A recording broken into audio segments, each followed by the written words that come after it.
You ask your partner to load the dishwasher. They do it, but they stack the bowls like a Jenga tower so nothing gets cleaned. You sigh, redo it yourself, and think, it's just easier if I do it. Stop. You just fell for the oldest trick in the dark psychology book. This isn't laziness. It isn't ADHD. This is a calculated psychological strategy called weaponized incompetence. And today, I'm going to show you how they trained you to be their servant. By the end of this video, you'll learn how to spot it, the neuroscience of why you fall for it, and the gray rock method to stop it cold. The common wisdom is to follow Hanlon's razor, never attribute to Malice, but which is adequately explained by Stupidity. It's a useful filter for everyday life, encouraging us to be more charitable and less paranoid.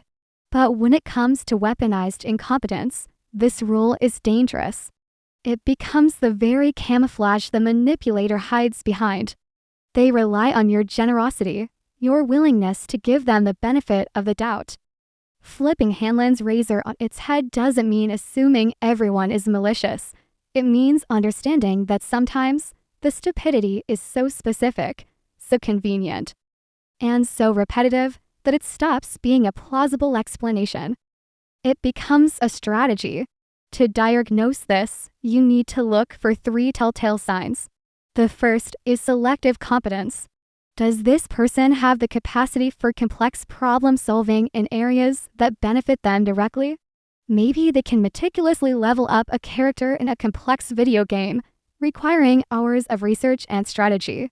Perhaps they can rebuild a car engine, a task involving hundreds of intricate steps.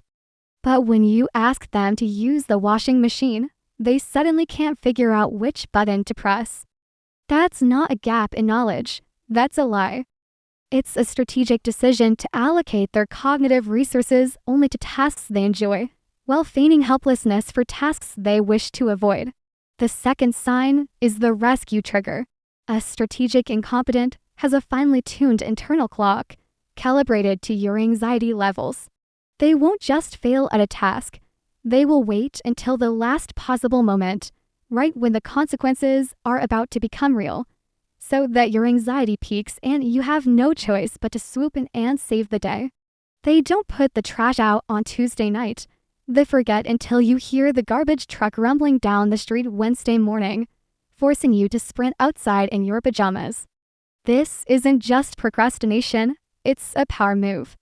They are conditioning you to associate their failure with your immediate, panicked action. Finally, there's the good effort mask. After their half-hearted, disastrous attempt at a task, they don't meet your frustration with defiance. Instead, they perform a show of contrition. They look sad, apologetic, and might say something like, "I really tried my best. I'm just so bad at this." This is a brilliant manipulative tactic. It immediately reframes the situation. Suddenly, you're not the victim of their laziness. You're the bad guy for being annoyed at their sincere effort. It's designed to trigger your guilt and empathy, making you feel unreasonable for expecting basic competence, which leads you to back down and, once again, do the task yourself. To truly understand the manipulation, we have to distinguish between genuine learned helplessness and strategic incompetence. The concept of learned helplessness came from Martin Seligman's experiments in the 1960s. He found that dogs who were repeatedly subjected to electric shocks with no way to escape eventually stopped trying to escape, even when an escape route was later provided. They had learned, on a deep, physiological level, that they were powerless. A person with true learned helplessness genuinely believes they cannot succeed. They've internalized failure. But a strategic incompetent knows they can do it. They have the ability, but they consciously choose not to, because it's more beneficial for them if you do it instead. They aren't the dog in the cage, they are the scientist holding the shock button. This isn't just about avoiding a single chore, it's about outsourcing the entire mental load. The mental load isn't just the physical act of doing a task, it's the invisible labor of worrying about it, planning it, and remembering it. When the manipulator feigns incompetence at paying the bills, they aren't just avoiding a 15-minute task. They are transferring the entire cognitive burden onto you, the anxiety about due dates, the stress of managing the budget, the responsibility for avoiding late fees. They clear their mind by cluttering yours. And every time you rescue them, they get a powerful reward. This isn't just speculation, it's rooted in neuroscience. The manipulator gets a double dopamine hit. First, from the relief of avoiding an unpleasant task. Second, from the sense of power and control they gain by successfully managing your behavior and getting you to do their work. It's a self-reinforcing loop of their relief and your burden. Now, let's look at the Reddit files. These real-life stories are where the theory becomes terrifyingly real. One of the most classic examples is what I call the magic coffee table story. A woman posted that after years of living with her boyfriend, she finally asked him why he never cleared his empty mugs and plates from the coffee table. His genuine response: he thought it just got cleaned. He assumed there was some magical process where the table cleaned itself because for their entire relationship, she had silently cleared it every single day. She had enabled this reality for so long that he never once had to question it. He didn't see the labor. He only saw the result. His incompetence wasn't strategic at first, but it became a deeply ingrained expectation, a system she built and maintained. Another classic case comes from the workplace. Think of the coworker who, every single quarter, claims they just don't get Excel. They hand you a messy spreadsheet and say, "You're just so good with this stuff. Could you just quickly format my report?" The first time, you might help out of kindness. The fifth time, it's a pattern. Let's pause and analyze that moment. Did you see the manipulation? The phrase "you're just so much better at this than me" is flat reused as a weapon. It's a Trojan horse.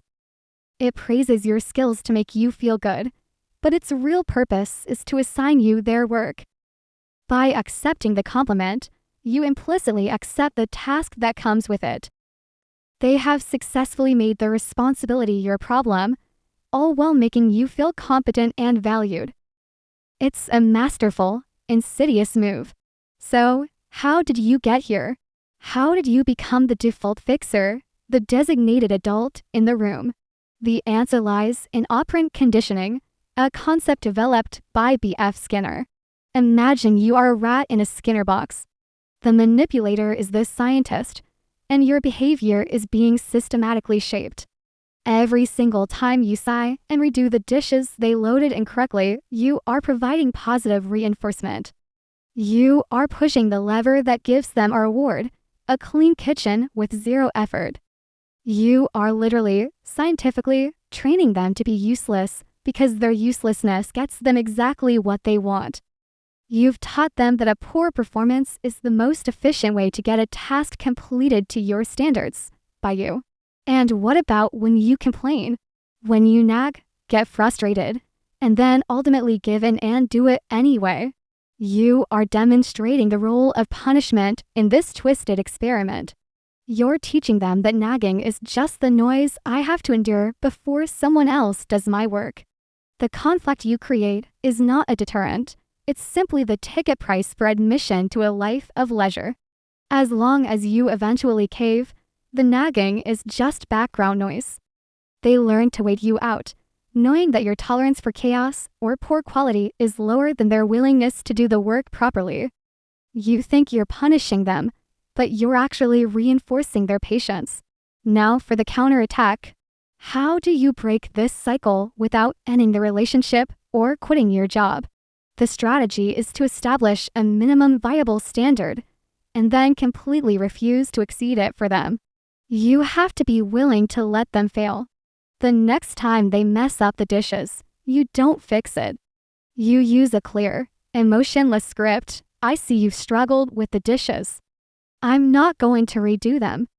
If we run out of clean plates, we will eat off paper towels until you figure it out." This isn't about being mean. It's about reestablishing natural consequences.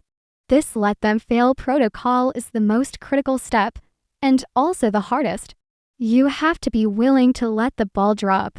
You have to let the electricity get cut off if they were responsible for the bill.